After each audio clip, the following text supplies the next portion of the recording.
2 tetori shënon ditën ndërkombëtare kundër dhunës, e në këtë ditë psikologja Ylka Komoni Nuçi thekson rëndësinë e ndërgjegjësimit për format jo fizike të dhunës, të cilat shpesh lënë gjurmë të padukshme te viktimat. Me që jemi në këtë ditë ndërkombëtare kundër dhunës, do të jepja më tepër rëndësi dhunës e cila ka të bëjë më tepër me dhunën emocionale, dhuna që nuk shihet, dhunë psikologjike. Aty do të ndalesh edhe të vendosi fokusin më tepër për shkak se shenjat e dhunës fizike janë evidente dhe mund të shihen dhe mund t'i targetojmë apo t'i adresojmë te personat profesionist,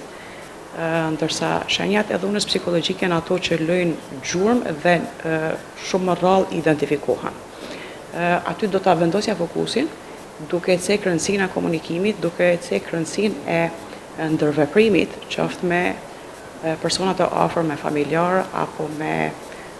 bashkëmoshatar, apo me personel të shkollës, nëse flasim për fëmijët, si pjesë shumë e rëndësishme e zhvillimit tonë. E sa i përket dhunës si fenomen, Komoni Nuçi ka thënë se nuk është në rritje, aq sa është rritur vetëdijësimi për ta ngritur zërin kundër saj. Nuk kisha më thonë që është fenomen në rritje, vetëm se më herët nuk është se i është dhënë shumë hapësirë pjesës së dhunës, ka qenë më e normalizuar, ndërsa sot ngritet zëri më tepër, lobohet më tepër kundër dhunës dhe identifikohet më shpesh. Psikologja apelon te qytetarët që të janë të vëmendshëm ndaj shenjave të dhunës psikologjike dhe emocionale. Ajo thekson se ndërgjegjësimi, komunikimi dhe raportimi i hershëm janë çelësi për mbrojtjen dhe zhvillimin e shëndetshëm të individëve, sidomos te fëmijët dhe adoleshentët.